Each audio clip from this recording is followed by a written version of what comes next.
और आपने डिटेल बताया है कि इस ड्रोन में हमने क्या रखा है। ठीक है, मतलब किसी भी फ्लाइट के लिए परमिशन लेना होगा, लेकिन आपने लिखा है वो परमिशन कैसा होगा, UTM, अनमैन्ड ट्रैफिक मैनेजमेंट। इसे कोई बैठ के करेगा नहीं, OTP की तरह यह सिस्टम होगा। ठीक है, और कोई डाउट? और कोई डाउट नहीं है? इसका मतलब आप सबने रिवीजन कर लिया है सैटरडे संडे। किसने किसने रिवीजन पूरा कर लिया है डिफेंस टेक्नोलॉजी का, और बाकी ने पूरा नहीं किया है? अच्छा, कितना किया है, कहां तक किया है, रिवीजन कहां तक किया है? हम्म भूमि, भूमि का हो गया लैंड वॉरफेयर। हाँ, नहीं आपका क्या हो गया है, क्लास में क्या हो गया, नहीं आपका क्या हो गया है? ठीक है, तो देखिए रेगुलर रिवीजन करना है। और आपको पता होगा कुछ दिन के बाद आपकी लंबी छुट्टी होने वाली है, अराउंड 10 डेज। ठीक है, तो उस छुट्टी का यूटिलाइज आप कैसे करेंगे? हाँ, वेरी गुड। देखिए, आपको मोटिवेट होना चाहिए आपके एक फ्रेंड से। मिथेनॉल, डीजल, हाँ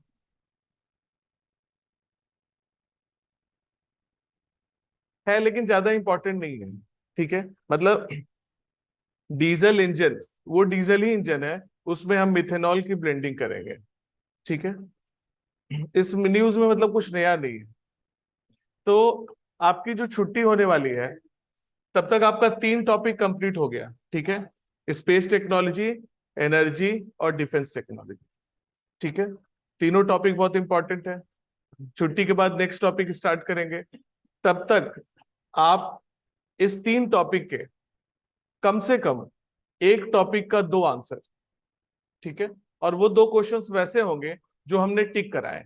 जैसे जब हम मेंस का क्वेश्चन देते हैं तो आपको टिक कराते हैं। ठीक है, तो 2 मिनिमम क्वेश्चन, अगर आप मतलब टोटल 6 क्वेश्चन, अगर आपने एक दिन में एक क्वेश्चन भी लिखा, तब भी अराउंड 10 डेज आप 10 क्वेश्चन तो लिख सकते हैं। ठीक है, ये पॉइंट क्लियर है? पहले आप लिखेंगे स्पेस टेक्नोलॉजी का एक क्वेश्चन। ठीक है, फिर लिखेंगे न्यूक्लियर टेक्नोलॉजी, फिर लिखेंगे NCE, और फिर डिफेंस टेक्नोलॉजी। ठीक है, क्वेश्चन लिखते समय जैसा हमने आपको बताया है कि नोट्स लेके सोचना है, समझना है कि क्वेश्चन में क्या पूछा गया है। ठीक है, एक क्वेश्चन में 1 घंटे से भी अधिक अगर आपको सोचने में लगे तो आप सोचेंगे। ठीक है, उसका रफ पहले प्रिपेयर करेंगे, अगर जरूरत पड़ी तो आप अपने फ्रेंड्स के में डिस्कशन करेंगे, उसके बाद आप लिखेंगे। ठीक है, छुट्टी के बाद आप ये प्लान करिए कि मिनिमम 6 आंसर सबके पास होने चाहिए। ठीक है, और जिसके पास नहीं होंगे वो फिर आएंगे ही नहीं। ऐसा नहीं है। ठीक है, और अगर मिनिमम 6 नहीं तो मिनिमम 3 तो होना चाहिए ना, हर टॉपिक का एक तो, आप समझ सकते हैं, एक तो लिखना ही होगा। ठीक है, ऐसे करके आप, जब तक हम साइंस टेक कंप्लीट करते हैं, आप खुद भी अपना साइंस टेक कंप्लीट कर लेंगे। ठीक है, इस बात को समझ गए? ओके, अब आगे बढ़ते हैं। आज हमें डिस्कशन करना है warfare technologies related to water. ठीक है, लिखना बंद, इसे समझेंगे, ये आने वाले प्रीलिम्स में बहुत ही ज्यादा इंपॉर्टेंट है। डिफेंस टेक्नोलॉजी में इसे तकनीकी रूप से नेवल वॉरफेयर कहते हैं। ठीक है, देखिए, एक पॉइंट कॉमन है डिफेंस टेक्नोलॉजी में, वॉरफेयर मतलब लड़ाई करनी है तो क्या तकनीक चाहिए, मिसाइल। मतलब लड़ाई मिसाइल से ही होगी, लेकिन अगर यही लड़ाई भूमि पे हुई तो हम सतह से मिसाइल को छोड़ सकते हैं। ठीक है, या टैंक का प्रयोग कर सकते हैं। हम लोगों ने देखा अगर यही लड़ाई हवा में होगी, मिसाइल का ही प्रयोग करेंगे, लेकिन उस मिसाइल को कौन छोड़ेगा, लड़ाकू विमान, फाइटर जेट्स, जिसे मॉडर्न टाइम्स में हम कॉम्बैट एयरक्राफ्ट कहते हैं। ठीक है, इसी प्रकार अगर जल में लड़ाई होगी तो समुद्री जहाज का प्रयोग किया जाता है। सिंपल, इसे हम कहते हैं नेवल शिप्स। ठीक है, नेवल शिप्स, समुद्री जहाज। ठीक है, अब देखिए, शिप की कोई टेक्नोलॉजी नहीं है। शिप आप समझ सकते हैं, जितना बड़ा होगा उतना अच्छा। जितना बड़ा है, अधिक से अधिक मिसाइल को लेके जा सकते हैं, अधिक से अधिक सेना के लोगों को लेके जा सकते हैं। इस आधार पर शिप 3 प्रकार से बनाई जाती है। पहले को कहते हैं कॉर्वेट, दूसरे को कहते हैं फ्रिगेट, और तीसरे को कहते हैं डिस्ट्रॉयर। ठीक है, simple, small, medium, large. Simple, ये सबसे बड़ा, ये मध्यम, ये सबसे छोटा।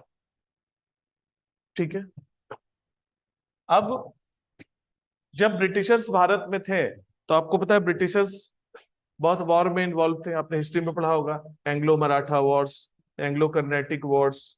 ठीक है, तो ब्रिटिशर्स ने भी यहाँ बहुत तकनीक डेवलप की।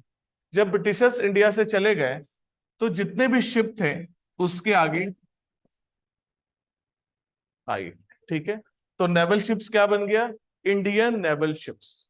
ठीक है, लगभग तीनों प्रकार के शिप भारत में उपलब्ध है। अब आप याद करिए, लड़ाकू विमान की तकनीक में क्या हुआ? 1950 के लड़ाकू विमान कैसे थे? जो हल्के हथियारों को गिराते थे। आपको पता है टेक्नोलॉजी का नेचर है, रिसर्च होता है, नई नई तकनीक आती है। हम लोगों ने वहां क्या देखा? नई तकनीक आई, और अब लड़ाकू विमान मिसाइल्स को ले जाने लगे। ठीक है, उसके बाद की तकनीक आई जिसे मॉडर्न कॉम्बैट एयरक्राफ्ट कहते हैं। वैसा ही कुछ यहां हुआ। और 1950 के दशक से 90 के दशक तक बनने वाले शिप्स बहुत ही हैवी होते थे, बहुत ही ज्यादा ईंधन की यहाँ खपत थी। तो 90s के बाद वर्तमान तक शिप्स के मॉडर्नाइजेशन का कार्यक्रम शुरू हुआ, और तकनीक पर अब कार्य किया जाने लगा कि हम शिप्स को आधुनिकीकरण करें। फर्स्ट पॉइंट, आधुनिकीकरण का मतलब अब पुराने शिप्स के जगह नए शिप लाएं। जैसे मिग के जगह सुखोई, सुखोई के जगह तेजस, तेजस के बाद राफेल्स। आप समझ सकते हैं, बिल्कुल वही काम यहां भी होने लगा। भारत की बात करते हैं, तो पहली बात हमने क्या बताई? मॉडर्नाइजेशन। शिप्स का आधुनिकीकरण किया जाने लगा और उन्नत तकनीक को इसमें जोड़ा जाने लगा। First point. सेकंड पॉइंट, जैसे शिप्स में एक सबसे बड़ी समस्या शुरू से क्या रही है, आप समझ सकते हैं। शिप लड़ाकू विमान की तरह नहीं है, बहुत ही बड़े शिप्स होते हैं, और शिप समुद्र में चलते हैं, बहुत बड़े हैं, बहुत ही आसानी से, पहले तो बहुत दूर स्थान से देख भी सकते हैं। ठीक है, और रडार की पकड़ में आ जाते हैं। इसलिए मिसाइल द्वारा इस प्रकार के शिप्स को ध्वस्त कर दिया जाता है। इसलिए जब यह मॉडर्नाइजेशन कार्यक्रम शुरू हुआ, तो शिप्स को इस तकनीक युक्त बनाया जाने लगा, स्टेल्थ। ठीक है, स्टेल्थ टेक्नोलॉजी का मतलब है एक ऐसी तकनीक जिसे रडार की पकड़ से बचाया जा सके।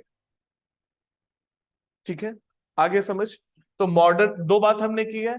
पहला पॉइंट, मॉडर्नाइजेशन, मॉडर्न शिप्स बनने लगे, और मॉडर्न शिप्स में सबसे ज्यादा ध्यान किस बात पर रखा गया? कि शिप्स को हम स्टेल्थ युक्त बनाए, ताकि ये किसी भी रडार की पकड़ में ना आए। ठीक है, अब इस कार्यक्रम के लिए आईएनएस के तीनों कैटेगरी के लिए काम शुरू हुआ। लेकिन जैसा हमने आपको टैंक में बताया, टैंक 3 प्रकार के होते हैं, स्मॉल, मीडियम, लार्ज। हमने बताया कि स्मॉल लगभग सर्वे ऑफ हो चुका है, अब उसका प्रयोग नहीं करते हैं। वही स्थिति यहां है, इसका काम बंद हो चुका है, क्योंकि ये बहुत छोटे शिप्स है। ठीक है, तो वर्तमान में 90s के बाद केवल 2 प्रकार के शिप ही लड़ाई में प्रयोग में आते हैं। ठीक है, मध्यम और बड़े, और सबसे ज्यादा प्रयोग में मध्यम ही आता है। ठीक है, अब भारत सरकार ने इस मॉडर्नाइजेशन और स्टेल्थ टेक्नोलॉजी के लिए नया प्रोजेक्ट शुरू किया, न्यू प्रोजेक्ट। ठीक है, अब प्रीलिम्स पे आते हैं। यहां से प्रीलिम्स का 3 इंपॉर्टेंट क्वेश्चन है। पहला इंपॉर्टेंट क्वेश्चन कि भारत सरकार ने जो नया प्रोजेक्ट शुरू किया है उसका उद्देश्य ये है, फर्स्ट पॉइंट। सेकंड पॉइंट, इस नए प्रोजेक्ट में वैसे शिप्स बनाने हैं इस प्रकार के, और इस प्रकार के शिप हमारे पास ऑलरेडी उपलब्ध है। तो जब ये प्रोजेक्ट कंप्लीट होता है और इसके शिप्स को जब सर्विस में लाया जाता है तो इसके पहले वाला जो शिप है उसे डीकमीशन कर दिया जाता है।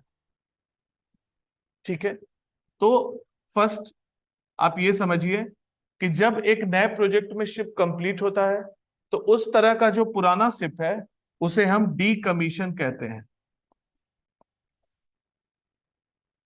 ठीक है, फर्स्ट प्रीलिम क्वेश्चन, आपको कोई भी शिप अगर न्यूज में मिलता है भारत सरकार ने उसे डीकमीशन किया है, इसका मतलब भारत सरकार ने नए प्रोजेक्ट का शिप बना के उसे कमीशन कर दिया है। ठीक है, तो अगर आपके न्यूज में कोई भी ऐसा क्वेश्चन आता है जिसमें शिप्स को डीकमीशन की गई है तो आप उसे नोट करेंगे। आपके एग्जाम के 1-2 साल पहले तक के डीकमीशन शिप्स प्रीलिम्स के लिए इंपॉर्टेंट है। ठीक है, तो पहला इंपॉर्टेंट क्वेश्चन ये हो गया। दूसरा इंपॉर्टेंट क्वेश्चन है, आपको न्यू प्रोजेक्ट के बारे में जानना होगा। कुछ ही दिन पहले आईएनएस इम्फाल न्यूज में था। ठीक है, किसने किसने इसे न्यूज में पढ़ा और बाकी ने इसे अनुसंधान के लिए अनिश्चित काल के लिए टाल दिया। यही एग्जाम में इंपॉर्टेंट है। ठीक है, अभी उस पे आएंगे। तो पहला इंपॉर्टेंट क्वेश्चन ये हो गया। दूसरा ये, न्यू प्रोजेक्ट भारत सरकार ने शुरू किया है और पूरे टॉपिक में अब यही डिस्कशन करेंगे कि कौन कौन से न्यू प्रोजेक्ट शुरू हुए हैं। यहां हमने आपको बताया कि अब 2 प्रकार के शिप्स प्रयोग में आ रहे हैं, फ्रिगेट और डिस्ट्रॉयर। इस दोनों तकनीक युक्त जो नया प्रोजेक्ट फ्रिगेट के लिए शुरू किया गया है उस प्रोजेक्ट का नाम है P-17A। ठीक है, और डिस्ट्रॉयर के लिए शुरू किया गया है, इसका नाम है P-15B। ठीक है, इसमें 4 शिप है जिसकी बात अभी हमने की, विशाखापत्तनम, इम्फाल, सूरत और मोरमुगांव। ठीक है, और इस शिप का नाम भारत के पहाड़ी क्षेत्रों के नाम पर रखा गया है, उदयगिरी, तारागिरी, विंध्यागिरी। विंध्यागिरी कुछ ही दिन पहले न्यूज में था। ठीक है, तो ये बात समझ आ गई। भारत का ये दोनों नया प्रोजेक्ट किस लिए है? मॉडर्न स्टेल्थ फ्रिगेट बनाने के लिए। ठीक है, इस प्रोजेक्ट का क्या उद्देश्य है? Modern stealth destroyer. ठीक है, ये बात हो गई। अब देखिए, हमने आपको बताया कि शिप्स की मॉडर्नाइजेशन की तकनीक पर अनुसंधान शुरू हुआ। इस अनुसंधान में 2 देशों ने एक नया ही काम कर दिया। ठीक है, सबसे पहले ये काम यूएस ने किया। और क्या किया ये देखिए। आपको पता है जहाज का मतलब कि वो जल सतह के ऊपर चलेगा। जहाज का मतलब जल सतह के ऊपर, और यही सबसे बड़ी इसकी समस्या भी है। बहुत बड़ा जहाज है, जल सतह पे चल रहा है, आसानी से पकड़ में आ जाएगा, दूर से दिखाई भी देता है। ठीक है, यूएस ने एक कॉन्सेप्ट लाया 2 पॉइंट आधारित। पहला, ये कॉन्सेप्ट लाया इस मॉडर्नाइजेशन में कि अगर हम जहाज को मछली की तरह जल के नीचे कर दें, पॉइंट नंबर 1, किसी भी तकनीक से पकड़ नहीं आएगा। ठीक है, पॉइंट नंबर 2, कि हम इसे कहीं अगर डिप्लॉय भी करते हैं तो ये किसी को पता भी नहीं चलेगा। ठीक है, 2 बात हो गई। और तीसरी बात, शिप्स में सबसे बड़ी समस्या क्या होती है? आपको पता है इसे जल सतह पर चलना है। कोई भी शिप डीजल से संचालित किए जाते हैं। ठीक है, अब आप ये सोचिए कि एक शिप है जिसने लड़ाई शुरू की। लड़ाई शुरू करते करते वो मान लीजिए 100 नॉटिकल माइल दूर चला गया। ठीक है, और डीजल खत्म हो गया। अब आप समझ सकते हैं, पानी में डीजल मिलेगा नहीं, कोई डीजल लेके जाएगा नहीं क्योंकि बहुत ही अधिक डीजल की रिक्वायरमेंट है। तो लड़ाई तो आप ऐसे ही हार गए। इस बात को समझ रहे हैं? सबसे बड़ी समस्या रीफ्यूलिंग की। ठीक है, टैंक में तो रिफ्यूल कर सकते हैं, लेकिन यहां तो कोई रिफ्यूल नहीं होगी। और हमें पता है कि अगर इस शिप्स के टैंक में इतने डीजल हैं तो वो इतने घंटे ही चलेगा। इस और लड़ाई आपके हाथ में नहीं है। ठीक है, लड़ाई अगर लंबा हो गया तो शिप्स का डीजल खत्म, बड़ी समस्या। तो यूएस ने इस दोनों चुनौती के लिए जो अनुसंधान किया उससे क्या निकल के आया? तो दो बात हमने की। पहला, शिप जल सतह के नीचे। ठीक है, हिंदी में इसे कहा जाता है पनडुब्बी। अभी हमने आपको बताया तीसरा इंपॉर्टेंट क्वेश्चन। तो यूएस ने इस कॉन्सेप्ट के मॉडर्नाइजेशन में शिप्स को बना दिया सतह के नीचे। ठीक है, और इसका नाम रखा सबमरीन। इंग्लिश में कहते हैं सबमरीन और हिंदी में कहते हैं पनडुब्बी। सबमरीन नेवल शिप्स, इस तरह का। ठीक है, दो बात हमने कही है। पहली बात, न्यूक्लियर टेक्नोलॉजी। ठीक है, पहली बात तो जल सतह के नीचे, और दूसरी समस्या क्या थी? डीजल की। अब यूएस ने ये कॉन्सेप्ट लाया कि आपको पता है न्यूक्लियर टेक्नोलॉजी, न्यूक्लियर एनर्जी एक बार शुरू हो गई तो वो कभी खत्म नहीं होगा, अनकंट्रोल्ड चेन रिएक्शन। तो यूएस ने ये कॉन्सेप्ट लाया कि अब जो हमने शिप बनाया है वो न्यूक्लियर टेक्नोलॉजी से चले। ठीक है, न्यूक्लियर रिएक्शन हम लोगों ने डिटेल में पढ़ा है, अनकंट्रोल्ड चेन रिएक्शन। एक बार शुरू हो गया तो बंद नहीं होगा। मतलब ऐसे शिप्स में ईंधन खत्म होने की चुनौती कभी नहीं आएगी, जो सबसे बड़ी चुनौती डीजल वाले शिप में आती है। ठीक है, तो दो नया कॉन्सेप्ट, न्यूक्लियर टेक्नोलॉजी और सबमरीन। ये कॉन्सेप्ट सबसे पहले यूएसए ने लाया। यूएसए के इस कॉन्सेप्ट से थोड़ा डर का भी माहौल बन गया, क्योंकि आप समझ सकते हैं ऐसे शिप्स किसी के भी जल सतह के नीचे रख दिया जा सकता है, उन्हें पता भी नहीं चलेगा, और वो स्पाइंग एक्टिविटीज भी कर सकते हैं, इंटेलिजेंस इनपुट्स भी ले सकते हैं। तो यूएस ने यह श्योर किया। और आप समझ सकते हैं दूसरी बात की, ये टेक्नोलॉजी बनाना इतना आसान भी नहीं है, क्योंकि न्यूक्लियर टेक्नोलॉजी को जल सतह के नीचे चलना है, और आपको पता है यहां से क्या निकलता है? रेडिएशन। अगर यहाँ कोई भी फॉल्ट आया तो पूरी की पूरी जल में रेडिएशन आ जाएगा। ठीक है, इसलिए यूएसए ने ये डिक्लेयर किया। यूएसए ने इसका नाम रखा अकुला क्लास, और ये डिक्लेयर किया कि इससे डरने की जरूरत नहीं है, इसे हम प्रयोग नहीं करेंगे। और हमारे जितने भी नाटो ग्रुप के मेंबर्स हैं उन सबको अगर जरूरत पड़ी तो हम ये देंगे। ठीक है, और यूएसए ने इस शिप को पूरे नेटो कंट्रीज के लिए डेडिकेट कर दिया। आप समझ सकते हैं, सबको विश्वास आया, और ये श्योर किया गया कि ये हम किसी से शेयर भी नहीं करेंगे। मतलब हम किसी के साथ एग्रीमेंट करके इसे सेल भी नहीं करेंगे। ठीक है, इसी तकनीक आधारित सेम कॉन्सेप्ट रशिया ने डेवलप किया, और पहला यूएस, दूसरा रशिया। रशिया ने इसका नाम रखा नेरपा क्लास। ठीक है, अब आप समझ सकते हैं जब रशिया ने डेवलप किया सेम कॉन्सेप्ट, तो चाइना ने रशिया के साथ एग्रीमेंट किया। लेकिन हमने आपको बताया है यूएसए ने क्या डिक्लेयर किया था कि हम किसी के साथ भी एग्रीमेंट नहीं करेंगे और किसी को सेल भी नहीं करेंगे। ठीक है, नेटो ग्रुप को डेडिकेट कर दिया कि मतलब अगर आप में से किसी भी सदस्य देश को ये जरूरत पड़ी तो हम आपको फ्री में ये सर्विस देंगे, लेकिन हम आपको ये सेल नहीं करेंगे। लेकिन रशिया ने क्या किया कि चाइना को लीज पर, रशिया ने भी ये बात की कि हम भी सेल नहीं करेंगे, लेकिन रशिया ने एक कॉन्सेप्ट लाया कि अगर चाइना को जरूरत है, चाइना के नेवल डिस्प्यूट्स बहुत ज्यादा हैं अलग अलग देशों से, और चाइना को इसकी जरूरत है, तो हम चाइना को लीज पर दे देते हैं। लीज आप समझते हैं, कुछ दिन के लिए दे देते हैं, फिर वो लीज खत्म होगा वो वापस कर देंगे।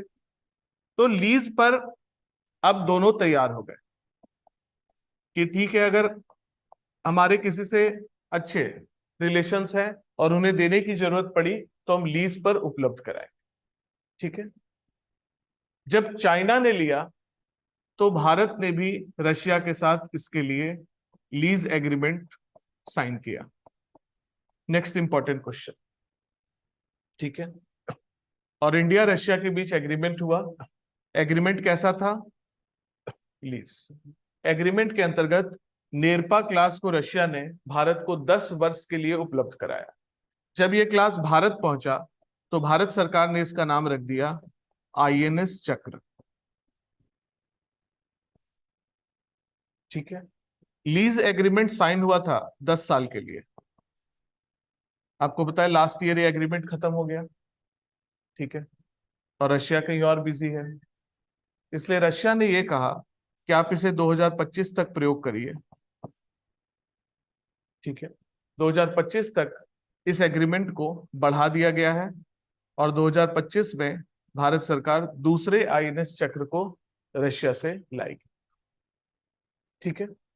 आ गया समझ? देखिए इन सब से आपको क्या आइडिया लगा? आप याद करिए यही स्थिति भारत की वहां थी फाइटर जेट में। हम पूरी तरह डिपेंड थे। मिग भी हमने लिया, फिर सुखोई भी लिया, और तत्कालीन प्रधानमंत्री ने एक डिसीजन लिया कि ऐसे तो हम डिपेंडेंसी हमारी बढ़ती जाएगी, कि नई नई तकनीक लाएंगे और इसे सेल करेंगे और हम लेते रहेंगे, हमारा डिफेंस बजट बर्डन बनता जाएगा। इसलिए हमने वहां स्वदेशीकरण लाया था। ठीक है। आपको पता है भारत की न्यूक्लियर टेक्नोलॉजी 3 चरण की है। पहला चरण भारत में ऑपरेशनलाइज है और पहले चरण का प्रयोग हमने हर क्षेत्र में कर लिया है। विद्युत उत्पादन, बम बनाने, अलग अलग सबस्थानिक बनाने। ठीक है। तो भारत सरकार ने यह निर्णय लिया कि अगर ये चलता रहा तो यहां तो लड़ाकू विमान से ज्यादा भी गंभीर स्थिति है। क्यों? क्योंकि ये तो सेल भी नहीं कर रहे हैं, ये लीज पर उपलब्ध कराते हैं, फिर उसे मांग भी लेते हैं। ठीक है। इसलिए भारत सरकार ने निर्णय लिया कि हम यहाँ एक स्वदेशी कार्यक्रम शुरू करेंगे। ठीक है। और इस तकनीक को भारत में विकसित करने के लिए, मतलब न्यूक्लियर टेक्नोलॉजी संचालित सबमरीन्स को भारत में स्वदेशी तकनीक से विकसित करने के लिए भारत सरकार द्वारा एक स्वदेशी प्रोजेक्ट चलाया गया जिसे कहा गया एटीवी, और भारत में इसे कहा गया एडवांस टेक्निकल वेसल। ठीक है। प्रोजेक्ट शुरू हुआ और 2016 में भारत, आप समझ सकते हैं, इन दो देश की श्रेणी में आ गया जिसने स्वदेशी तकनीक युक्त न्यूक्लियर टेक्नोलॉजी संचालित सबमरीन नेवल शिप्स बनाई। ठीक है। शिप का नाम रखा गया INS Arihant. Next important question. ठीक है। भारत के नाभिकीय कार्यक्रम के पहले चरण PHWR द्वारा संचालित 83 मेगावाट कैपेसिटी के रिएक्टर से यह संचालित किया गया। ठीक है। आ गई बात समझ? अब देखिए, अब आप समझ सकते हैं ये वही बात हुई जो हमने कहा था तेजस तकनीकी रूप से राफेल के समान है। इस बात को आप समझ रहे हैं? ठीक है। लेकिन आप समझ सकते हैं तकनीक की आधुनिकीकरण और उन्नत संस्करण क्या होता है, कि उस कंपनी का क्या दावा है कि अगर राफेल ने लड़ाई की तो राफेल से लड़ाई कोई नहीं जीत सकता। ऐसा दावा बाकी नहीं कर पाते हैं, इसीलिए उनकी तकनीक सबसे एडवांस मानी जाती है। हमारी वही स्थिति है। हमने उस तकनीक को बना लिया है जिस तकनीक को यूएस और रशिया ने डेवलप किया था, लेकिन हमारा दावा उस तरह का नहीं है। ठीक है। पहला कारण आप यहां समझ सकते हैं, हमारे यहाँ के रिएक्टर्स LEU संचालित है। ठीक है। विकसित देशों के रिएक्टर्स HEU द्वारा संचालित किए जाते हैं। तो ये सब डिफरेंसेस है, लेकिन आप समझ सकते हैं भारत के लिए कितनी बड़ी उपलब्धि है कि भारत आज विश्व के इन देशों को compete कर रहा है जिसने स्वदेशी तकनीक से न्यूक्लियर टेक्नोलॉजी संचालित पनडुब्बी का निर्माण सफलतापूर्वक किया है। ठीक है। यहां तक आ गया समझ? अब देखिए, अब आप समझ सकते हैं मॉडर्नाइजेशन तो इसके लिए शुरू हुआ था, लेकिन यूएस ने इस कॉन्सेप्ट को ही बदल दिया। ठीक है। अब आप समझ सकते हैं जहाज जब सरफेस के ऊपर रहता है तो उसमें आप कोई भी मिसाइल प्रयोग कर सकते हैं। जैसे फॉर एग्जांपल ये जहाज है, इसमें हम ब्रह्मोस का प्रयोग कर सकते हैं, अग्नि का प्रयोग कर सकते हैं। क्यों कर सकते हैं? क्योंकि आपको पता है ऐसे मिसाइल को सतह चाहिए, सतह से सतह, सतह से हवा। ठीक है। चाहे भूमि का सतह हो या जहाज का सतह हो। लेकिन अब आप ये सोचिए कि अब तो कोई सतह ही नहीं रहा, अब तो जहाज चला गया नीचे। तो ऐसे सारे मिसाइल का कॉन्सेप्ट फेल। मतलब अब ऐसे जहाज के लिए, अब ऐसे जहाज में आप अग्नि प्रयोग नहीं ला सकते, ब्रह्मोस नहीं ला सकते। क्यों? क्योंकि ऐसे जहाज तो पानी के नीचे चल रहा है, इसमें तो कोई सतह ही नहीं है। तो ऐसे जहाज के लिए अब नए प्रकार के मिसाइल सिस्टम की जरूरत हुई। ठीक है, इस मिसाइल के लिए अब बैलिस्टिक मिसाइल इसके लिए बनाया जाने लगा। कैसे बैलिस्टिक मिसाइल? जिसे SLBM कहा जाता है। Next important question for prelims, submarine launch ballistic missile. ऐसे मिसाइल जो पनडुब्बी से छोड़े जा सकते हो। ठीक है, क्यों? क्योंकि ऐसे मिसाइल्स को कोई बिना सतह के उड़ना है। ठीक है, अब जब फॉर एग्जाम्पल हमने ये रशिया से लेकर लिया, रशिया ने तो हमें क्या दिया? जहाज दिया। जहाज लेके क्या करेंगे जब मिसाइल ही नहीं है? तो इसका मतलब हमें मिसाइल बनाना होगा। जब हमने इंडिया में खुद ये जहाज बनाया तो हमें मिसाइल बनाना पड़ेगा। कंपनी केवल जहाज देती है, लड़ाकू विमान देती है, मिसाइल हमारे होते हैं। ठीक है, या अगर आपने नहीं बनाना है तो आपको फिर से वो मिसाइल भी परचेस करना पड़ेगा। ठीक है, तो अब भारत सरकार ने ये रिस्पॉन्सिबिलिटी DRDO को दी कि अब ये नया प्रकार का मिसाइल सिस्टम है, अब ये आप बनाइए। आपको पता है बैलिस्टिक मिसाइल डॉक्टर कलाम के निर्देशन में शुरू किया गया था। और अब आप समझ सकते हैं जब डॉक्टर कलाम ये प्रोग्राम बना रहे थे तो ऐसा कोई कॉन्सेप्ट ही नहीं था। ठीक है, इसलिए उनके सम्मान में DRDO ने इस कार्यक्रम का नाम रखा के फैमिली ऑफ मिसाइल्स। ठीक है, और ये कहा कि हम K1 से लेके K15 तक 15 SLBM का निर्माण भारत में करेंगे।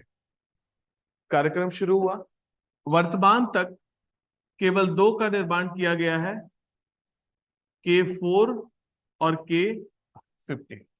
दोनों मिसाइल सिस्टम्स को INS चक्रा और अरिहंत के साथ सफलतापूर्वक कुछ ही समय पहले सफल परीक्षण किया गया। ठीक है, आ गया ये दोनों कॉन्सेप्ट समझ? अब देखिए,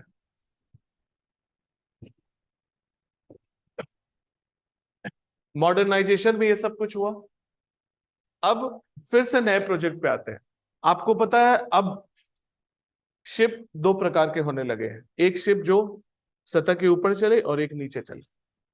ठीक है, दूसरी बात, ये फर्स्ट वर्ल्ड वॉर से आज तक 100 वर्ष से अधिक होने जा रहे हैं, आज तक जल पे कोई लड़ाई ही नहीं हुई। आप समझ सकते हैं हम क्या बताना चाह रहे हैं? भूमि पे बहुत सारी लड़ाई होती है, सबसे ज्यादा प्रेफर भूमि ही हुआ करता था। लेकिन जब टेक्नोलॉजी एडवांस हुई तो अब आसानी से अगर लड़ाई करना है तो सबसे बेस्ट है एयर, और आसानी से करना है तो UAV। ठीक है, जल की लड़ाई में कभी किसी देश ने इंटरेस्ट नहीं लिया। उसका सबसे बड़ा कारण है जल की लड़ाई बहुत ही कॉम्प्लिकेटेड है। ठीक है, क्यों कॉम्प्लिकेटेड है आप समझ सकते हैं, बहुत सारे कारण है, डीजल और ये सारी समस्या। ठीक है, इसलिए अब आप समझ सकते हैं इतने जहाज बन रहे हैं, काम कुछ नहीं है। तो अब ये डिसीजन लिया गया कि अब हम यहां जो इन्वेस्टमेंट कर रहे हैं कुछ ऐसा, हमने UAV में क्या किया था, UAV हम बनाएंगे, DRDO का प्रयोग में आएगा। लेकिन लड़ाई तो डेली हो नहीं रही है, लड़ाई नहीं होगी तो क्या करेंगे? उसी UAV का प्रयोग हम सिविलियन एप्लीकेशन में करेंगे। वही स्थिति, जहाज हम बना रहे हैं और हमें बहुत अच्छे से पता है कि जल पे कोई लड़ाई नहीं करेगा। ठीक है, तो फिर इस जहाज का करे क्या? तो अब जो प्रोजेक्ट शुरू हुए, अब हम यहां जो भी लिख रहे हैं वो सारे न्यू प्रोजेक्ट। 2 प्रोजेक्ट की हमने बात कर ली, लेकिन ये 2 प्रोजेक्ट इस काम के लिए। अब जितने भी बात हम कर रहे हैं ये दोनों प्रोजेक्ट के अलावा ये हमारे सिविलियन एप्लीकेशन। जैसे फॉर एग्जांपल आप याद करिए, गैस हाइड्रेट। गैस हाइड्रेट हमें कहां मिलता है? समुद्री सतह में पेट्रोलियम डिपॉजिट जहां होते हैं उसके नीचे। अब गैस हाइड्रेट का अध्ययन साइंटिस्ट को करना है तो उन्हें क्या चाहिए? जहाज, ठीक है, आपको पता होगा 2008 का मुंबई अटैक, अटैकर्स समुद्र के रास्ते से ही आए थे, क्योंकि बहुत लंबे समय उन्हें पता था कि इंडिया में कोस्टल सिक्योरिटी ज्यादा स्ट्रिक्ट नहीं है। ठीक है, एयरपोर्ट की सिक्योरिटी बहुत स्ट्रिक्ट है, बॉर्डर की सिक्योरिटी बहुत स्ट्रिक्ट है, लेकिन इंडिया के कोस्ट ज्यादा स्ट्रिक्ट नहीं है। ठीक है, इसीलिए स्मगलिंग, पायरेसी, इलीगल इन्फिल्ट्रेशन, ये सब समुद्र के रास्ते से भारत में अधिक होता है। ठीक है, इसलिए अब यहां डिसीजन लिया गया कि हम नए प्रोजेक्ट में हम यहां जो कुछ भी लिख रहे हैं वो जल सतह के ऊपर है, ये बात हो गई। ठीक है, अब हम ऐसे शिप्स बनाए जो कोस्टल सिक्योरिटी का काम करें। ठीक है, ऐसे शिप्स का नाम रखा गया ICGS, Indian coast guard ship. याद रहेगा, कोस्टल सिक्योरिटी के लिए ऐसे शिप्स को OPV भी कहा जाता है। आपको पता है पी का मतलब पेट्रोलिंग, जैसे पुलिस की पेट्रोलिंग लैंड पे होती है, वैसे ये शिप्स पेट्रोलिंग करते हैं भारत के कोस्टल एरियाज में। ठीक है, प्रीलिम्स के लिए हमने बताया आपको न्यू प्रोजेक्ट इंपॉर्टेंट है। हाल ही में सजग को सर्विस में लाया गया है। ठीक है, दूसरी बात, अभी हमने वो बात की स्टडी वाली बात। ठीक है, आपको पता है ज्योग्राफी से रिलेटेड जितनी भी स्टडी होती, ठीक है, ये सारी स्टडी के लिए हमें शिप चाहिए। साइंटिस्ट शिप पर ही बैठ के तो जाएंगे स्टडी करने, और इसके साथ साथ जैसे अगर मान लीजिए किसी शिप में कोई एक्सीडेंट हो जाता है, आग लग जाती है, अब आप समझ सकते हैं वो जल के बीच में हुआ, बचाव कार्य कितना टफ है। अब तक भारत में कोई ऐसी शिप नहीं थी कि अगर कुछ ऐसा दुर्घटना हो जाता है, कुछ इमरजेंसीज हो जाती है, तो हमारे पास कोई ऐसे शिप नहीं थे जिसमें हॉस्पिटल लगा हो। मतलब एक ऐसा शिप जिसमें एक पूरी तरह हॉस्पिटल सिस्टम हमने स्थापित किया हो। क्योंकि आप समझ सकते हैं अगर कोई एक्सीडेंट हो गया समुद्री सतह में बहुत दूर जाके, तो आप समझ सकते हैं वहां राहत बचाव कार्य के लिए क्या चाहिए, इमीडिएट वहां हॉस्पिटल चाहिए। ठीक है, तो दो बात हमने की, पहला जितनी भी प्रकार की स्टडी है, और भारत का पहला हॉस्पिटल शिप ड्यूरिंग इमरजेंसीज। ठीक है, इसलिए एग्जाम में इंपॉर्टेंट है, के लिए नया प्रोजेक्ट स्टार्ट किया गया SVL, सर्वे, नाम से ही क्लियर है, सर्वे करना, वेसल लार्ज प्रोजेक्ट। निर्देशक और इच्छक दो शिप्स को सर्विस में लाया गया। ठीक है, आगे बढ़ते हैं। अब देखिए, जैसे अब लड़ाई में क्या है कि बहुत ऐसे शिप्स होते हैं जिसका प्रयोग हम एयरक्राफ्ट को उतारने के लिए करते हैं। जैसे अभी इजराइल के लिए यूएस ने वर्ल्ड का सबसे लार्जेस्ट शिप इजराइल के लिए वेस्टर्न वाटर्स से भेजा है, सुना होगा आपने। क्या नाम है शिप का?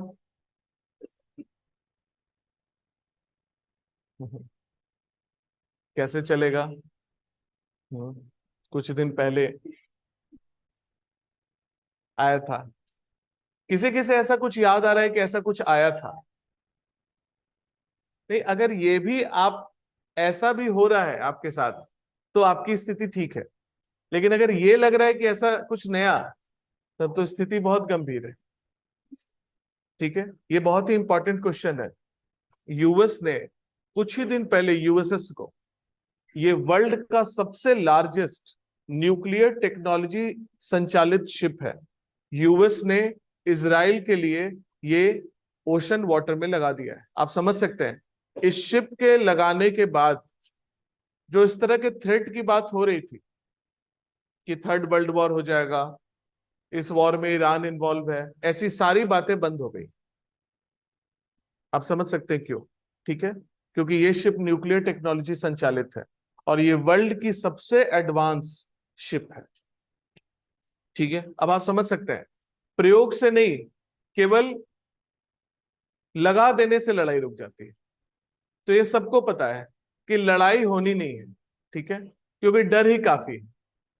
ठीक है, अब ऐसे शिप्स जिसकी बात अभी हमने की, यूएस के इस शिप में आप समझ सकते हैं ये क्यों विश्व का सबसे बड़ा और एडवांस है। ऐसे शिप में एक बार में 90 से 100 राफेल जैसे जेट्स उतर सकते हैं और उड़ सकते हैं। अब आप अंदाज लगा रहे हैं हम क्या कह रहे हैं, ठीक है। मतलब ये कैसे शिप्स होंगे आप समझ सकते हैं। ऐसे शिप्स जहां फाइटर जेट 100 की संख्या में उतर सकते हैं, ठीक है, और वहां से टेक ऑफ कर सकते हैं लड़ाई के लिए। एक ही शिप पूरे वर्ल्ड के लिए काफी, ठीक है। ऐसे शिप्स को हम कहते हैं, इंडिया में कहते हैं IAC. Next most important question, Indian aircraft carrier, ठीक है। अब यहां देखिए, भारत में इस समय हमने आपको बताया ब्रिटिशर्स थे, तब भी हमारे पास बहुत सारे शिप्स थे, और ब्रिटिशर्स के बाद भारत सरकार ने बहुत सारे शिप्स यूएसएसआर के साथ समझौता करके भी लिया। एक, अगर आपने सुना होगा, ये कुछ दिन पहले न्यूज में था, भारत का एक शिप है आईएनएस विक्रमादित्य, ठीक है तो ये परंपरागत तकनीक आधारित, लेकिन ये बहुत बड़ा शिप है। भारत का ये आईएसी है, ठीक है। लेकिन विक्रमादित्य की क्या स्थिति है, ये ऐसे शिप्स का काम भारत सरकार ने बंद करना है, लेकिन हमने आपको बताया काम बंद तभी करेंगे जब नए प्रोजेक्ट में नया शिप को लाएंगे, ठीक है। तो भारत सरकार ने विक्रमादित्य को डीकमीशन करने के लिए न्यू प्रोजेक्ट आईएसी में शुरू किया। ये प्रोजेक्ट क्यों इंपॉर्टेंट है इसे समझिए।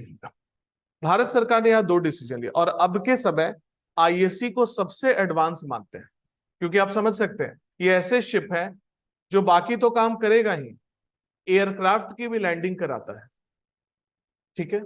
दो डिसीजन भारत सरकार ने लिया। वर्तमान सरकार ने, और ये प्राइम मिनिस्टर का विजन है कि जब इंडिया अपने 100 ईयर इंडिपेंडेंस पे पहुंचे तो हम डिफेंस टेक्नोलॉजी में 100% स्वदेशीकरण लाए, ठीक है। तो उन्होंने ये डिसीजन दिया कि इंडिया में स्वदेशी तकनीक आधारित ये काम शुरू होगा, ठीक है। और पहली बार भारत में विकसित देशों की तरह इस शिप का निर्माण किया गया। लास्ट ईयर सितंबर में प्राइम मिनिस्टर ने इस शिप को कमीशन किया है, आईएसी विक्रांत। सुना होगा आपने विक्रांत, किसने किसने सुना है, आप समझ सकते हैं प्रधानमंत्री ने इसे लॉन्च किया है।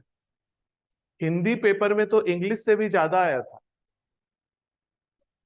हाँ, उसके बाद भी आप इसे मिस कर रहे हैं। पूरे पहले पेज में केवल यही आया था, ठीक है। इस शिप, ये नेक्स्ट मोस्ट इंपॉर्टेंट क्वेश्चन है, इसका नाम है विक्रांत। विक्रांत एग्जाम में क्यों इंपॉर्टेंट है देखिए। सबसे पहला पॉइंट, ये पहली बार है जब भारत इस शिप को बनाने में 76% स्वदेशी तकनीक का प्रयोग भारत ने किया है। अब आप समझ सकते हैं हम 76% तक पहुंच चुके हैं और हमें पहुंचना है 100%, और 100% पहुंचने में केवल एक काम बाकी है भारत में, वो है इंजन की तकनीक पर कार्य करना।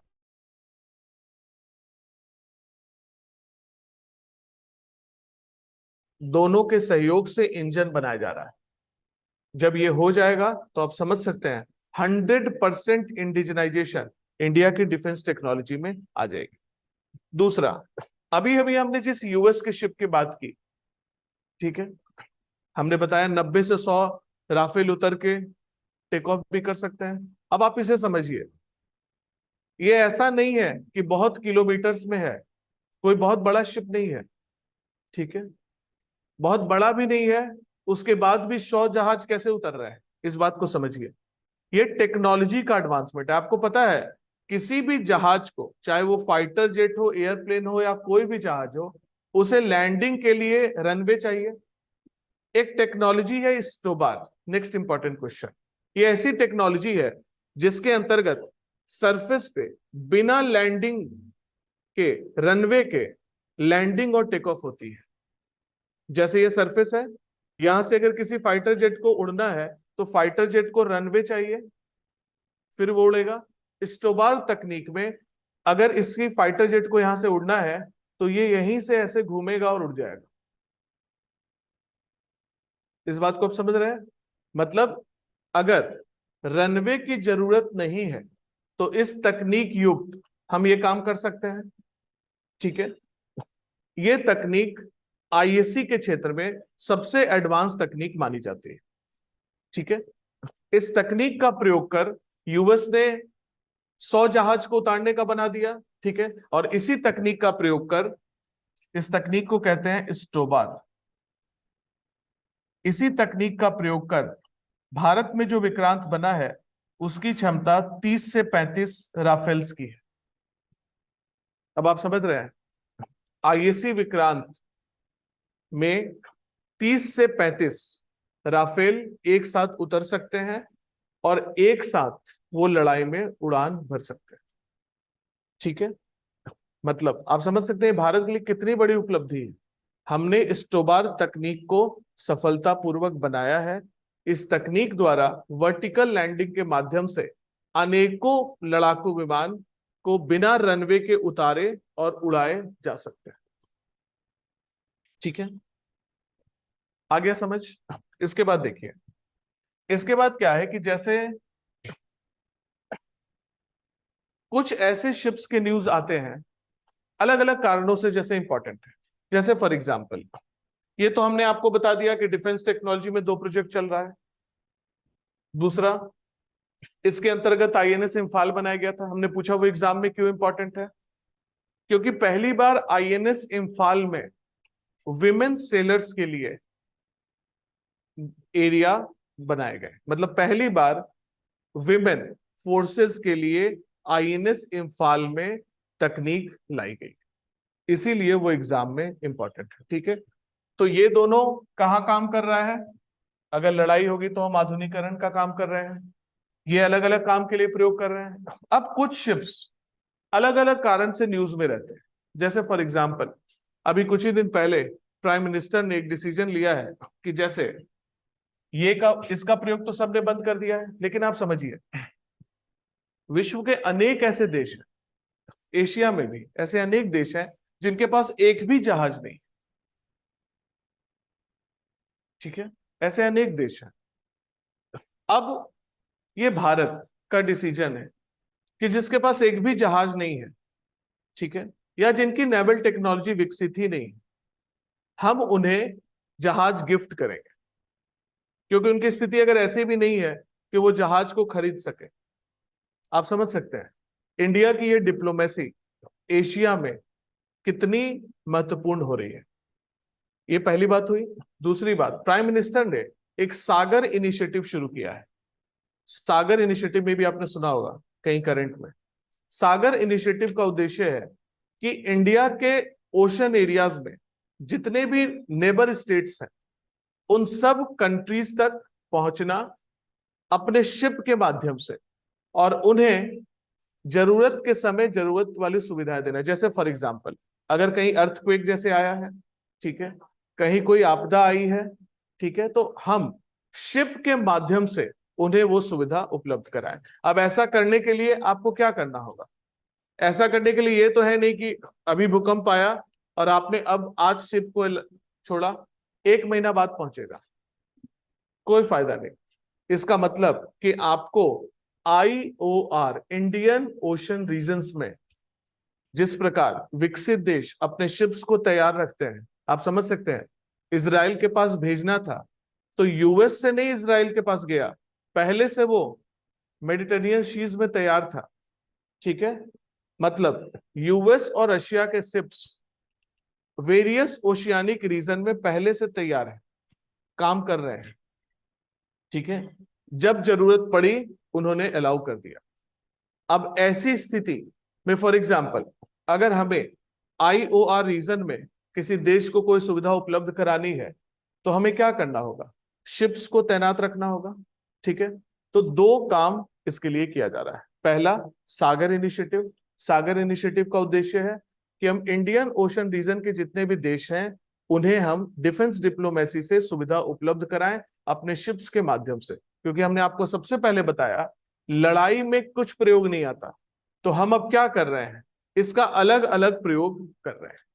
और दूसरी जो नई बात भारत में हुई है, इसे कहते हैं गिफ्ट डिप्लोमेसी। भारत सरकार ने और प्राइम मिनिस्टर ने आईएनएस किरपान वियतनाम को इसके अंतर्गत पहली बार दिया है और डिसीजन लिया है कि आने वाले समय में, अब देखिए ये कैसा शिप है, ऐसा, ठीक है, प्रयोग में नहीं आ रहा है, आप समझ सकते हैं।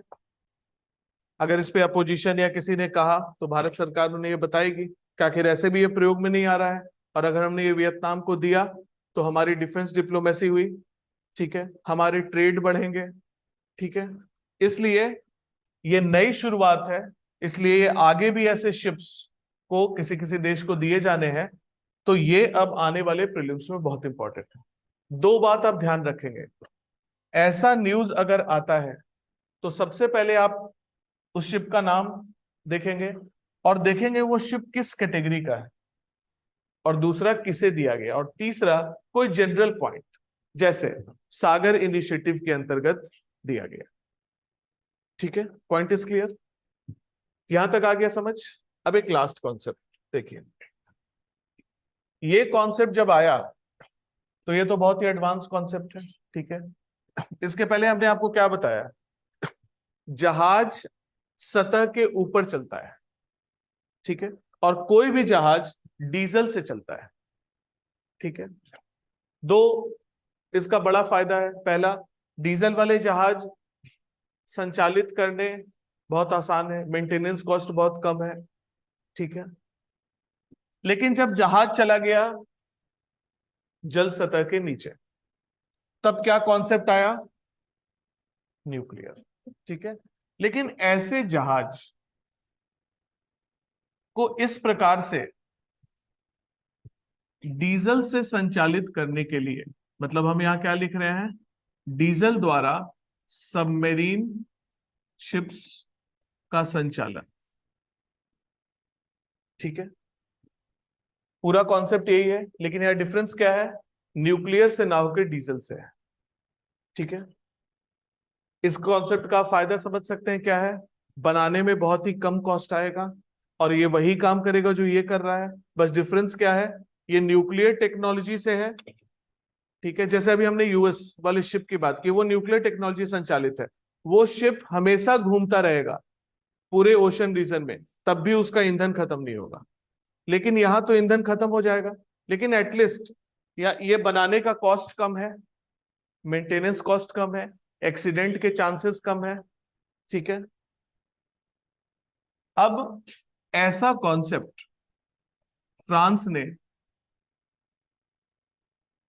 बहुत ही एडवांस डेवलप किया, ठीक है।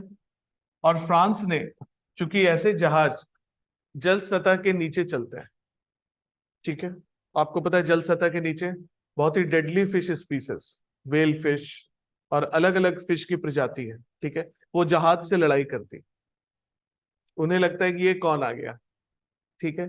लड़ाई करते समय आप समझ सकते हैं वो फिश की स्पीसीज कैसी है, जहाज को भी डैमेज कर देती है, ठीक है, बहुत फिश मिलके अटैक करते हैं, ठीक है।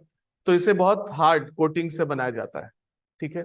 ये भी यहाँ बहुत बड़ा खतरा है कि अगर लड़ाई करते समय कहीं न्यूक्लियर रिएक्टर को कोई क्षति किसी मछली ने पहुंचा दिया तो आप समझ सकते हैं, मछली, हाँ वेरी गुड, पूरी मछली की प्रजाति का प्रॉब्लम हमेशा के लिए सॉल्व, क्योंकि वहां से क्या निकलेगा, रेडिएशन, ठीक है। और आसपास की जो एरिया है वहां के लोगों का प्रॉब्लम सॉल्व एक मछली ने कर दिया, ठीक है।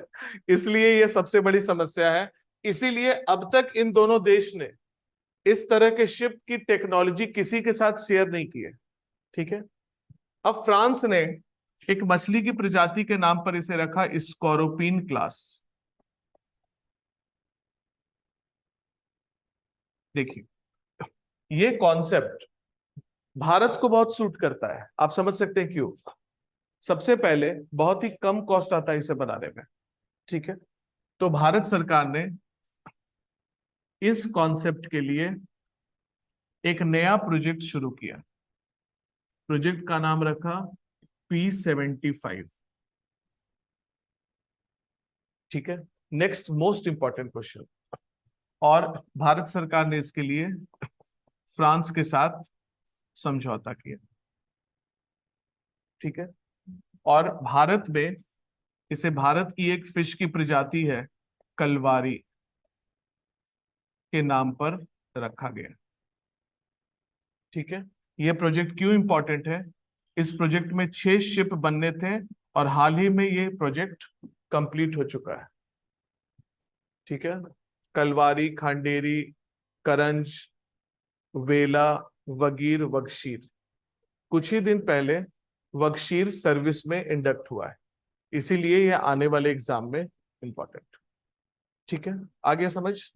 अब लास्ट कॉन्सेप्ट देखिए, जैसे समुद्र में लड़ाई करने के लिए एक तकनीक है, उसे टॉर्पेडो कहते हैं। जैसे मान लीजिए 2 जहाज लड़ाई कर रहे हैं, एक जहाज कंट्री ए का है और दूसरा जहाज कंट्री बी, तो लड़ाई करने में क्या है, दोनों एक दूसरे पे बम फेंकेंगे, ठीक है। और बम कहां जाके गिर रहा है? पानी में। आप समझ रहे हैं, बम भी फेंक रहे हैं और जाके गिर रहा है पानी में, तो ये सबसे बड़ी समस्या है। तो यहां बम फेंकने का एक तरीका है जिसे कहते हैं टॉर्पेडो, ठीक है।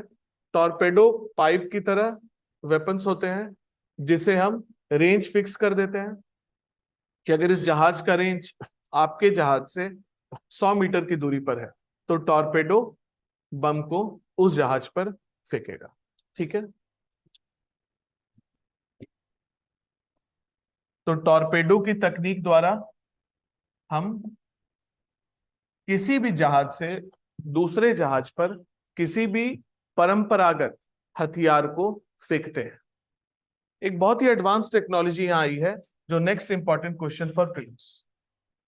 अब आप सोचिए, टॉर्पेडो को हमने सेट किया और टॉर्पेडो ने हथियार को जाके गिराया, ठीक है। टॉर्पेडो की तकनीक को सुपरसोनिक मिसाइल द्वारा संचालित किया गया है। सुपरसोनिक याद आ रहा है? क्या स्पीड होती है?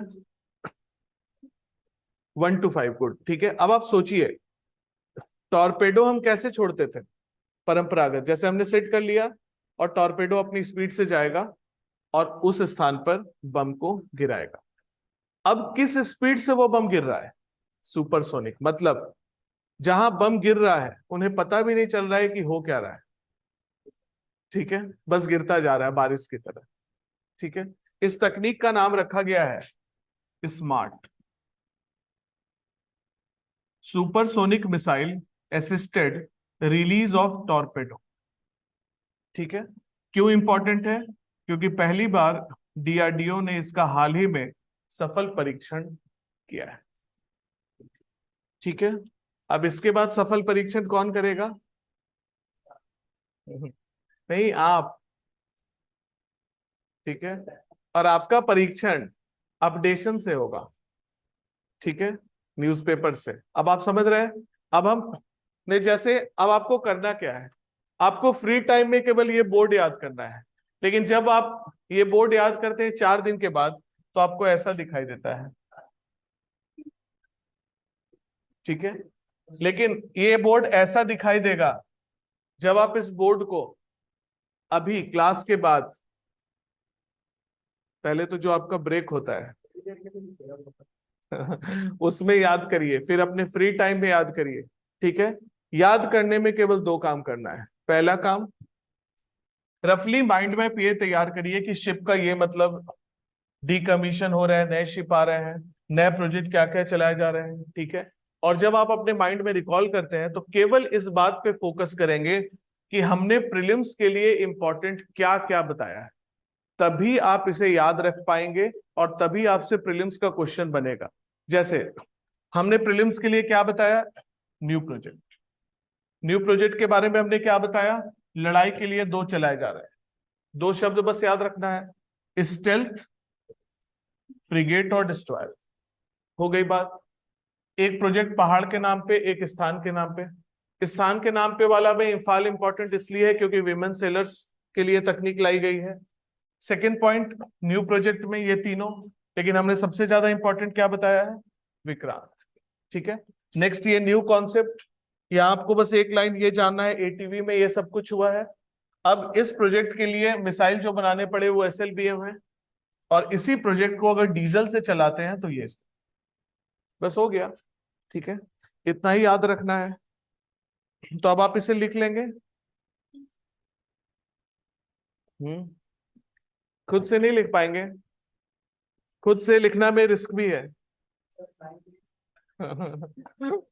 क्योंकि आपने कुछ ऐसा लिख लिया जो डीआरडीओ ने भी कभी नहीं किया है। ठीक है, तो लिखिए पहला पॉइंट, आईएनएस, आईएनएस युद्धक जहाज हो, फुल फॉर्म लिखिए पहले, Indian naval ships, Indian naval ships, यह युद्धक जहाज होते हैं।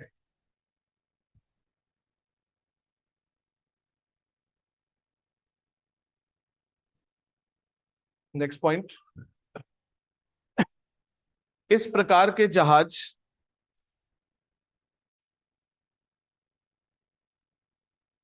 तीन प्रकार से निर्माण किए जाते हैं, तीन प्रकार से निर्माण किए जाते हैं।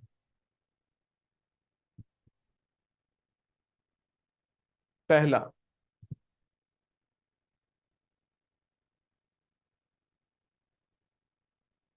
लिख लिया आपने कॉर्बेट, कॉर्बेट लिखने के बाद लिखिए छोटे युद्धक जहाज।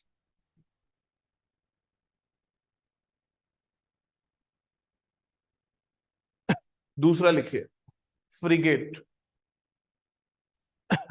मध्यम युद्धक जहाज। और तीसरा डेस्ट्रॉयर, बड़े युद्धक जहाज। ठीक है, पैराग्राफ चेंज। 1990 के बाद के दशक के बाद, 1990 दशक के बाद युद्धक जहाजों के क्षेत्र में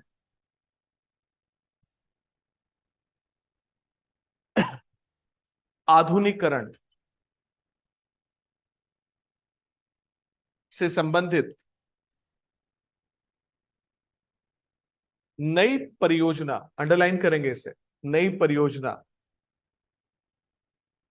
की शुरुआत हुई, जिसका मुख्य उद्देश्य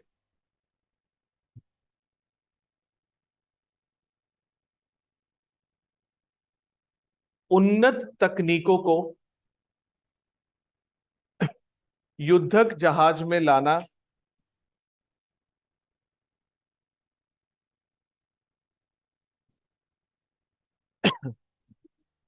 एवं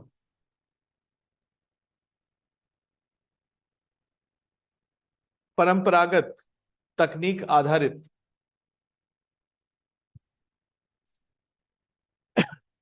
युद्धक जहाजों की सेवा समाप्त करना। सेवा समाप्त के ब्रैकेट में एक इंग्लिश टर्म लिखेंगे, इसे तकनीकी टर्म में कहते हैं डी कमीशनिंग, डी कमीशन।